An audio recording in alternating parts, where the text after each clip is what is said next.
Assalamualaikum warahmatullahi wabarakatuh. Perkenalkan, nama saya Nurul Hidayat, NIP 2305055020034. Tujuan saya membuat video ini, saya akan memaparkan tugas ujian tengah semester saya dalam mata kuliah kewirausahaan dengan dosen pengampu Pak Andika Isma, SPD MM. Berikut ini adalah paparan ringkasan materi selama setengah semester 1 ini. Oke, sebelum kita memulai materi kita, marilah kita awali dengan membaca basmalah bersama-sama. Bismillahirrahmanirrahim. Oke, kita lanjut membahas tentang materi konsep dasar kewirausahaan. Yang pertama, definisi wirausaha. Secara etimologi atau bahasa, wirausaha berasal dari kata wira dan usaha. Wira berarti pejuang, pahlawan, manusia unggul, berani dan berbudi luhur. Sedangkan usaha berarti perbuatan untuk mencapai sebuah tujuan. Dan selanjutnya itu arti entrepreneur. Entrepreneur adalah seorang yang memiliki ide kreatif dan inovatif yang mampu mengembangkan suatu bisnis untuk mencapai kesuksesan. Selanjutnya, definisi kewirausahaan. Kewirausahaan dapat didefinisikan sebagai sebuah sikap mental seseorang yang memiliki kreativitas, daya guna dan aktif dalam menciptakan sesuatu yang baru dan unik sekaligus bermanfaat bagi banyak orang. Selanjutnya itu ada konsep kewirausahaan. Ada 5 konsep dasar yang ada dalam kewirausahaan. Yang pertama, kelincahan. Sangat berkaitan dengan kecepatan dan kemampuan belajar dengan cepat terhadap perubahan baru. Kedua, daya tahan. Kemampuan seseorang wirausaha untuk tetap bisa bertahan dalam situasi dan kondisi yang sulit. Ketiga, kecepatan. Kecepatan itu, kewirausahaan sangat berkaitan dengan kecepatan dalam berinovasi untuk memperbaiki dan menjawab tantangan pasar. Dengan begitu, semua bisnis dapat maju dan berkembang sesuai dengan kebutuhan pasar. Keempat, kelenturan. Kemampuan seseorang beradaptasi atau menyesuaikan diri dengan lingkungan sekitarnya agar bisa mengoptimalkan semua potensi yang ada untuk menghasilkan sesuatu yang bermanfaat. Kelima, kekuatan. Kekuatan kondisi fisik manusia sangat krusial dalam kegiatan kewirausahaan karena dapat meningkatkan fungsi dan kelincahan, kecepatan, dan ketepatan. Oke, selanjutnya itu ada hakikat kewirausahaan. Hakikat dasar kewirausahaan itu terbagi menjadi 2. Yang pertama, kreativitas. Kreativitas itu adalah berpikir sesuatu yang baru. Sedangkan inovasi yaitu melakukan sesuatu yang baru. Nah, dalam berwirausaha ada sikap yang harus kita terapkan. Yang pertama, disiplin. Yang kedua, berkomitmen tinggi. Ketiga, kreatif dan inovatif. Keempat, mandiri. Kelima, realistis. Keenam, percaya diri. Ketujuh, berorientasi pada tugas dan hasil. 8, pengambilan risiko. 9, kepemimpinan. 10, keorisinilian. 11, berorientasi ke masa depan. 12, sifat jujur. Dan terakhir itu kreativitas. Selanjutnya pertemuan kedua, yaitu pendapat tentang kisah Yasa Singgi. Pendapat saya dari kisah Yasa Singgi, saya dapat mengambil pembelajaran bahwa jika kita ingin berwirausaha itu tidak harus mempunyai modal yang relatif banyak, cukup apa yang kita miliki dan memanfaatkan barang yang kita miliki seperti handphone. Dalam berwirausaha, kita harus mempunyai sikap yang pantang menyerah, semangat yang tinggi, dan paling utama di sebuah bisnis itu pola pikir yang harus diluruskan dan dikembangkan keterampilan kinerja serta hormati pelanggan. Dari Yasa Singgit, saya juga belajar bahwa jauh lebih baik kita kehilangan masa muda daripada kita kehilangan masa depan. Oke, kita lanjut ke pertemuan ketiga. Nah, di pertemuan ketiga yaitu strategi pengembangan usaha mikro, kecil, dan menengah dalam penguatan ekonomi kerakyatan.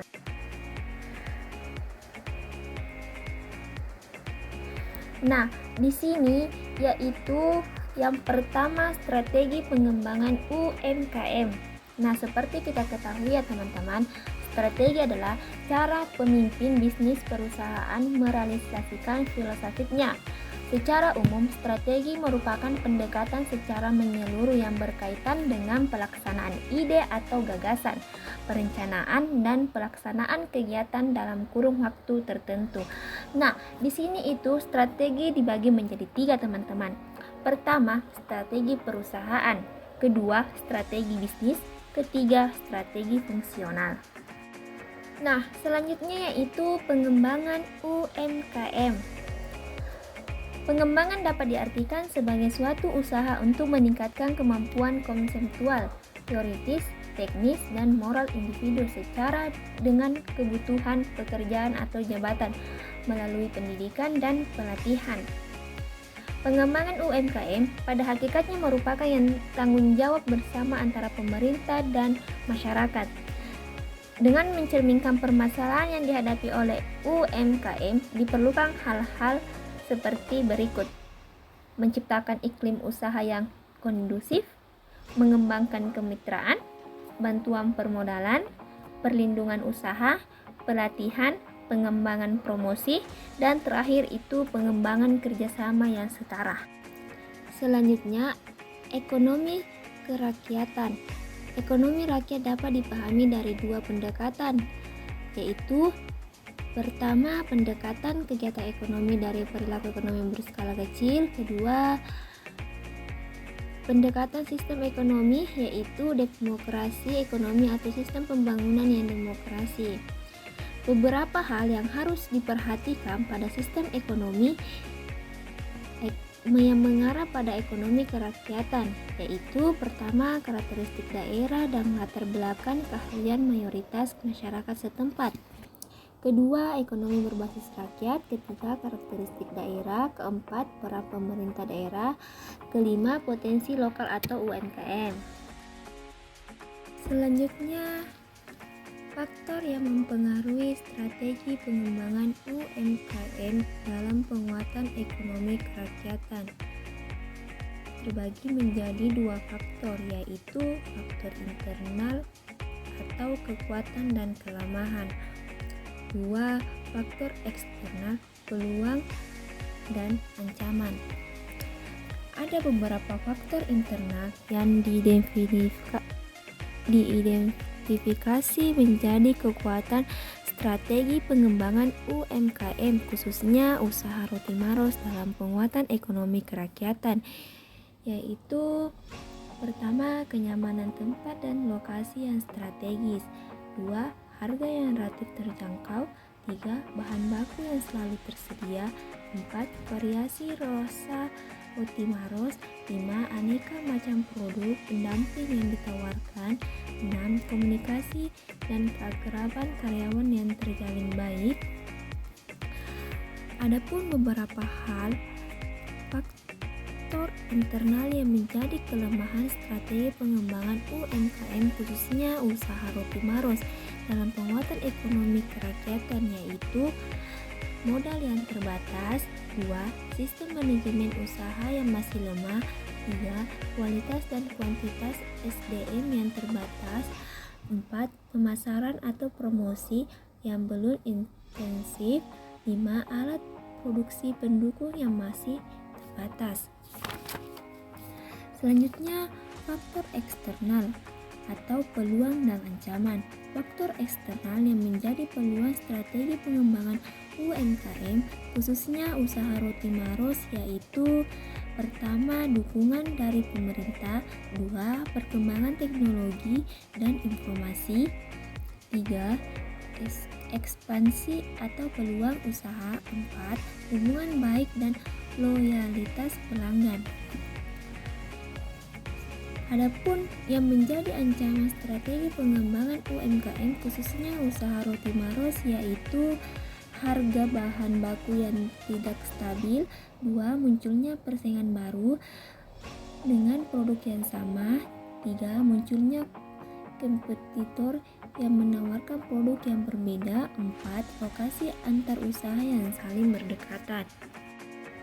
Selanjutnya, analisis matriks internal dan eksternal. Dapat dirumuskan beberapa strategi pengembangan usaha seperti berikut.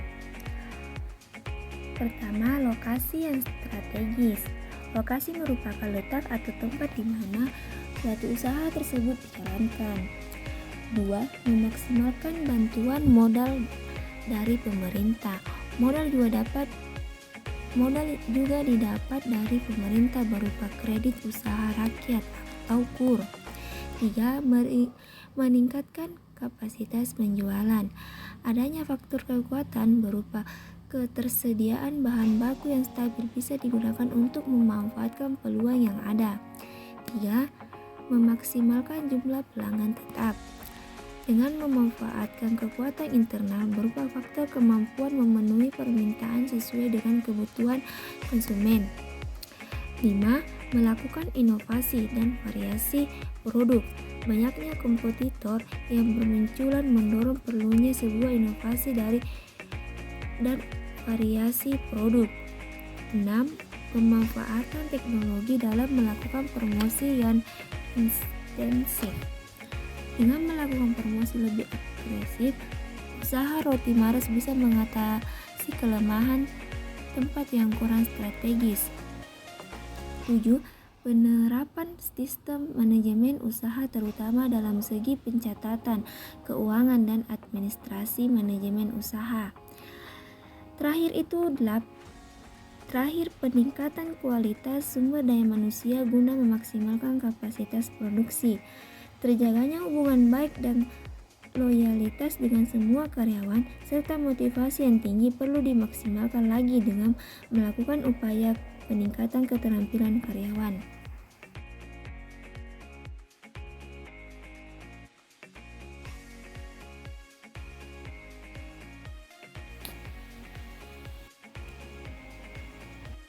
Nah, selanjutnya kita masuk ke materi pertemuan keempat, yaitu tahap memulai usaha.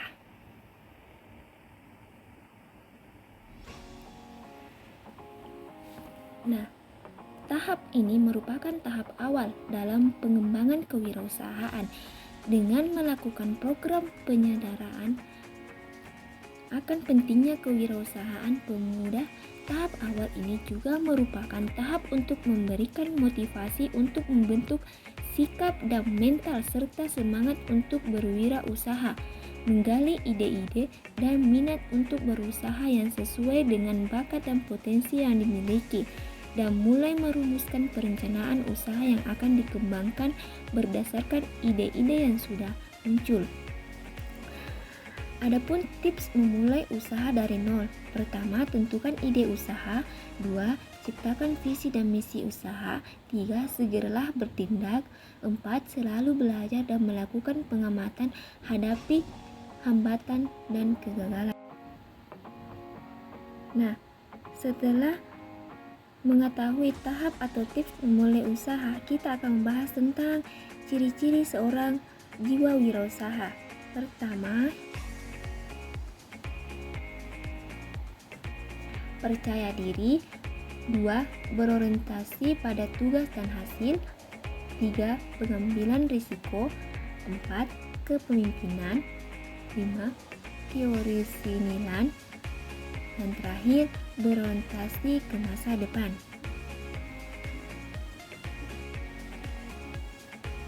Nah, selanjutnya itu tahap-tahap kewirausahaan. Tahap kewirausahaan itu dibagi menjadi 4. Pertama, tahap memulai. Pada tahap ini, wirausaha harus mempersiapkan segala sesuatu, termasuk proses melihat dan menganalisis peluang usaha yang akan dijalankan. Kedua, tahap pelaksanaan usaha. Pada tahap ini, wirausaha akan memulai berbagai hal terkait dengan usahanya. Contohnya, menentukan sumber daya manusia, menentukan kepemilikan, dan merancang biaya. 3. Tahap mempertahankan usaha. Seorang wirausaha biasanya akan selalu berusaha membuat strategi. 4. Tahap pengembangan usaha. Kewirausahaan juga terdapat tahap pengembangan usaha. Tahap ini sendiri sebenarnya bisa dilakukan ketika usaha bisnis sedang memperlihatkan hasil yang positif. Adapun manfaat kewirausahaan. Pertama, mendukung pertumbuhan dan perkembangan ekonomi. 2. Meningkatkan kemampuan manajerial. 3. Meningkatkan standar hidup masyarakat. 4. Usaha pendidikan. 5. Usaha yang terkait dengan rekreasi. Terakhir, usaha pendukung atau mempermudah orang lain menjalankan usaha. Terakhir itu beberapa bentuk badan hukum usaha di Indonesia dan beberapa pertimbangan untuk dapat memilih salah satu di antaranya yang paling tepat. Pertama itu perusahaan perseorangan, merupakan perusahaan yang dimiliki dan diselenggarakan oleh satu orang. Sedangkan persekutuan, bentuk legal suatu bisnis yang dimiliki 2 orang atau lebih untuk mencapai tujuan bisnis. Ketiga, perseorangan merupakan organisasi bisnis yang berbentuk badan hukum di mana tanggung jawab dan kewajiban usaha terpisah dan pemilik modalnya. Terakhir, koperasi merupakan organisasi ekonomi rakyat yang berwatak sosial, beranggotakan orang-orang atau badan hukum sebagai usaha bersama berdasarkan asas kekeluargaan dan kegotong royongan. Nah, selanjutnya materi pertemuan 5, yaitu mengenali peluang dan memilih jenis usaha. Nah, pertama yaitu mengenali hingga memilih peluang usaha yang tepat. Salah satu alat untuk mengukur semua hal yang mungkin dan tidak mungkin dilakukan oleh usahawan sebagai penilaian awal dan pemberian informasi penting, yaitu kita harus menggunakan analisis terhadap SWOT, yaitu kekuatan. Kita melihat kekuatan yang dimiliki seperti lokasi, sumber-sumber bahan baku yang mudah didapat, mudah dijangkau oleh konsumen. 2. Kelemahan. Melihat kelemahan yang dimiliki agar kita tidak memaksakan diri melakukan usaha yang sebenarnya tidak dapat dilakukan karena kita memiliki kekurangan. 3. Peluang. Melihat peluang yang dapat dimanfaatkan dan diberikan keuntungan. 4. Ancaman. Melihat ancaman terhadap usaha-usaha yang berisiko tinggi, memiliki siklus hidup yang pendek dan tidak terukur. Terlebih lagi jika pesaing-pesaing kita memiliki kemampuan yang lebih baik dari kita. Selanjutnya yaitu mengenali kebutuhan pasar. Memahami kebutuhan pasar lokal sangat penting untuk kesuksesan bisnis. Proses ini bisa membantu kita menciptakan produk atau layanan yang lebih menarik, membuat pemasaran lebih efisien, meningkatkan loyalitas pelanggan, dan pada akhirnya meningkatkan pendapatan. Selanjutnya, mengembangkan produk yang telah ada di pasaran. Nah, pengembangan produk adalah proses perubahan yang dilakukan terhadap produk yang sudah ada, sekaligus proses pencarian inovasi untuk menambah nilai terhadap barang lama dengan mengonversikannya ke dalam produk tersebut. Selanjutnya itu memadukan bisnis-bisnis yang ada. Usaha ini merupakan usaha yang terintegrasi seperti usaha kos yang dipadukan dengan usaha penantu dan catering, usaha pemesanan terpadu yang meliputi media cetak, televisi, dan radio. Selanjutnya itu mengenali kecenderungan tren yang terjadi. Produk-produk seperti kamera digital, telepon genggam, komputer, serta produk-produk fashion dan tata model rambut funky, di mana produk-produk tersebut berkembang di pasaran karena didorong oleh perkembangan kemampuan teknologi dan selera pelanggan. Nah, selanjutnya yaitu mewaspadai segala kemungkinan yang awalnya terlihat sepele yang ternyata setelah ditekunin dapat menjadi bisnis yang luar biasa.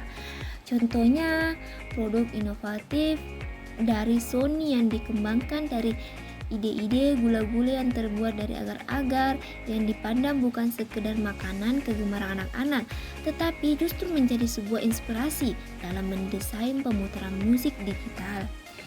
Selanjutnya itu menggunakan asumsi-asumsi yang baru atau tidak baku. Contohnya banyak tempat-tempat seperti hotel atau restoran yang sebelumnya tidak menyediakan platform, tetapi apabila kemudian disediakan, maka pengunjung pasti menjadi lebih banyak karena tidak hanya berasal dari kaum tua atau kaum muda, tetapi juga anak-anak.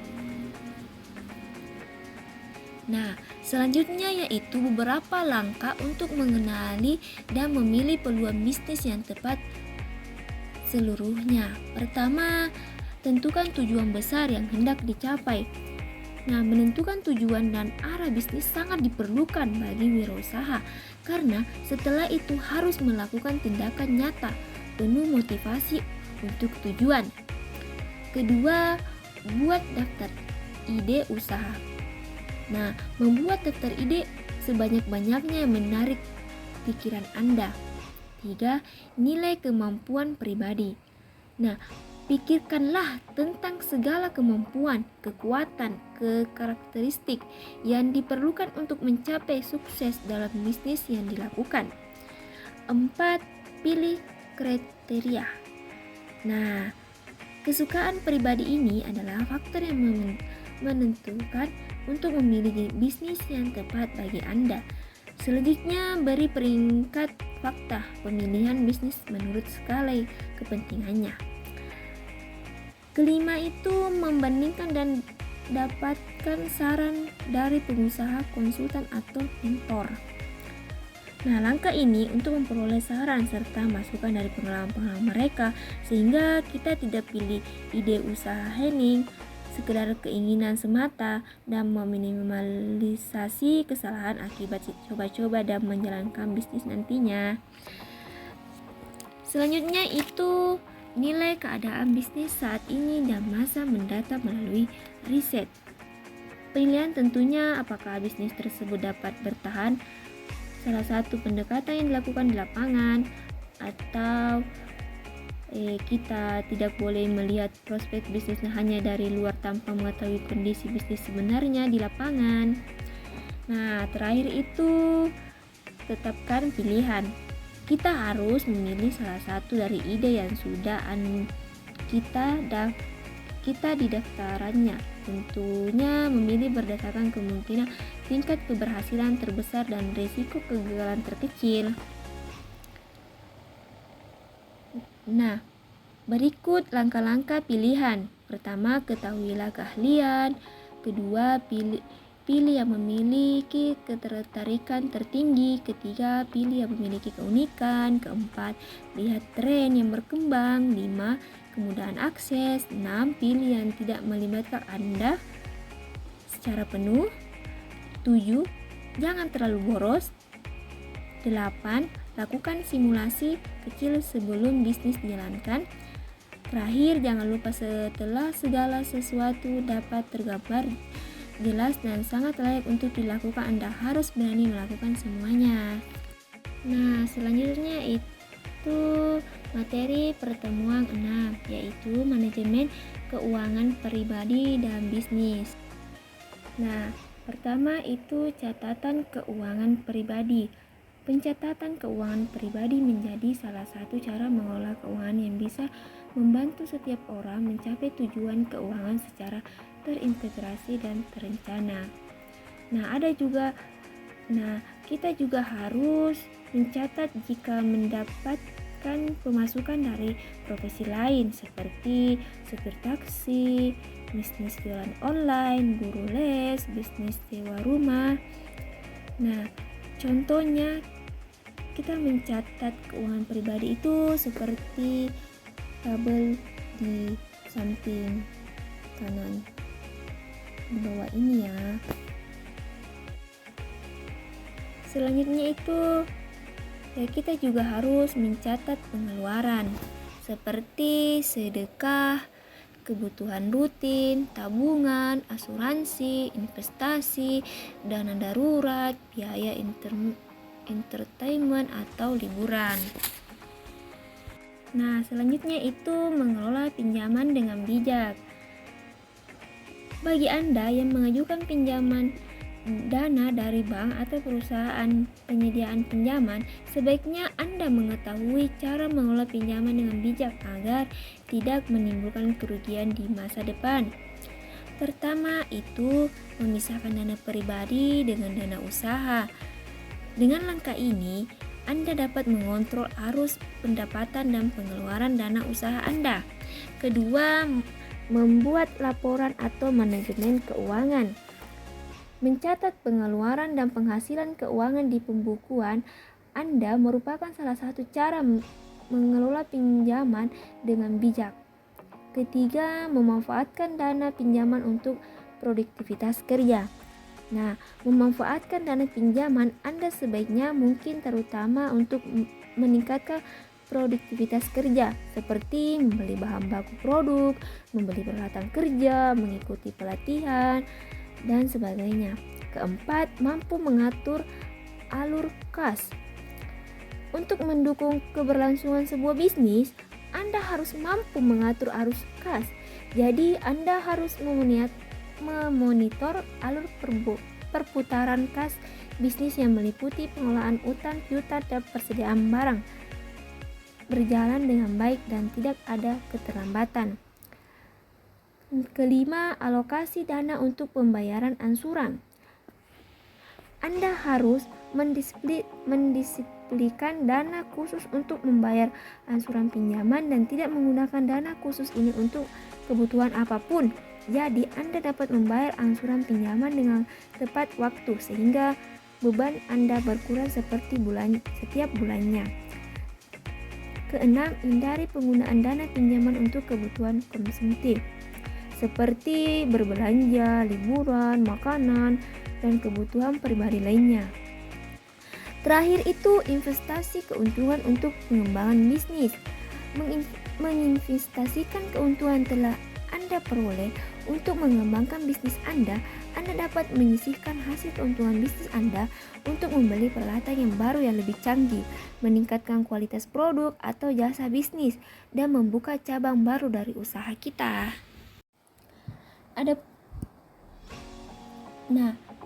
Selanjutnya itu cara mengatur keuangan usaha dan keuangan pribadi. Pertama itu kita harus membuat rekening khusus usaha. Kedua, memaksimalkan pengelolaan keuangan usaha. Ketiga, membantu dan melakukan evaluasi secara berkala. Terakhir, mengalokasikan keuntungan secara tepat. Nah, itulah penjelasan materi atau ringkasan materi dari materi 6. Selanjutnya kita akan masuk ke materi 7. Nah, selanjutnya yaitu materi pertemuan 7, yaitu pengelolaan sumber daya manusia atau SDM dalam berwirausaha. Pertama, pengertian manajemen sumber daya manusia.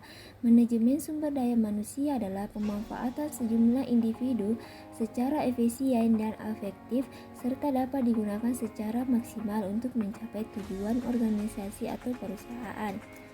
Adapun tujuan manajemen sumber daya manusia adalah meningkatkan kontribusi produktif para karyawan bagi organisasi secara strategis dan bertanggung jawab sosial. Selanjutnya, perbedaan manajemen sumber daya manusia dengan manajemen personel. Manajemen personalnya adalah karyawan hanya dianggap sebagai salah satu faktor produksi saja dan tenaganya harus digunakan secara produktif bagi pencapaian tujuan perusahaan. Sedangkan manajemen sumber daya manusia adalah karyawan yang ada dalam perusahaan merupakan aset, kekayaan milik yang berharga perusahaan sehingga harus dipelihara dan dipenuhi kebutuhannya dengan baik. Adapun tujuan manajemen sumber daya manusia ada 4, yaitu tujuan organisasional, 2 tujuan fungsional, 3 tujuan kemasyarakatan, 4 tujuan personal. Pengembangan sumber daya manusia.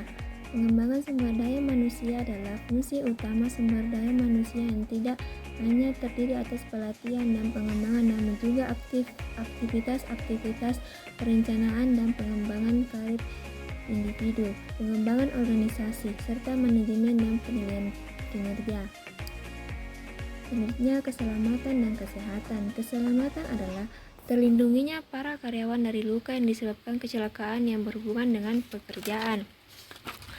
Sedangkan kesehatan adalah terbebasnya para karyawan dari penyakit fisik maupun emosional. Kedua aspek ini penting karena para karyawan yang bekerja dalam lingkungan yang aman dan menikmati kesehatan yang baik akan cenderung lebih produktif dan memberikan manfaat jangka panjang bagi organisasi. Selanjutnya, hubungan kekaryawanan dan perburuhan. Suatu perusahaan secara hukum harus mengakui adanya serikat pekerja dan berunding dengannya dengan itikat baik jika para karyawan perusahaan tersebut menginginkan adanya serikat pekerja untuk mewakili mereka. Aktivitas sumber daya manusia yang terkait dengan perundingan kolektif seringkali disebut dengan hubungan industrial. Prosedur analisis jabatan. Prinsip analisis jabatan. 1. Harus ditentukan secara jelas batas-batas pekerjaan dalam jabatan. 2. Harus berdasarkan atas kenyataan sebenarnya atau objektif menggunakan data. 3. Proses kegiatan dalam jabatan itu harus disusun secara kronologis. 4. Memperhatikan situasi pekerjaan. Selanjutnya, prosedur analisis jabatan. 1. Penentuan tujuan analisis jabatan. 2. Perencanaan analisis jabatan. 3. Pengumpulan data jabatan. 4. Pengelolaan data jabatan. 5. Pengajian hasil analisis jabatan. 6. Penyusunan program manajemen sumber daya manusia. Selanjutnya, rekrutmen atau penarikan. Rekrutmen adalah usaha mencari dan mempengaruhi tenaga kerja agar mau melamar lowongan pekerjaan yang ada dalam suatu perusahaan. Selanjutnya, faktor-faktor yang mempengaruhi rekrutmen. 1. Balas jasa yang diberikan. 2. Status karyawan yang tetap atau honor. 3. Kesempatan promosi. 4. Persyaratan pekerjaan. 5. Metode penarikan. 6. Solidaritas perusahaan. 7. Peraturan perusahaan. 8. Penawaran tenaga kerja. Sekian dari saya, terima kasih.